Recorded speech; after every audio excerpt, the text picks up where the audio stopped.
The troubadours' influence on classical music. When we think of classical music, names like Bach, Mozart, and Beethoven come to mind.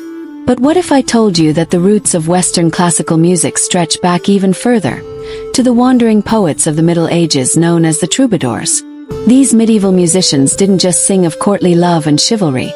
They shaped the very foundation of the secular musical tradition, influencing the melodies, themes, and structures that classical composers would later refine. The troubadours. Birth of secular music. Before the troubadours, most music was strictly religious. Their secular themes opened the doors for composers to write about human passion, love, and drama, the same themes we find in Renaissance madrigals, Baroque operas, and romantic symphonies. Unlike the strictly religious music of the time, their songs were deeply personal, poetic, and expressive, focusing on love, adventure, and human emotion, themes that would later dominate classical opera and symphonic compositions.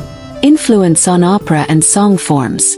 The courtly love songs of the troubadours influenced early opera and classical vocal music.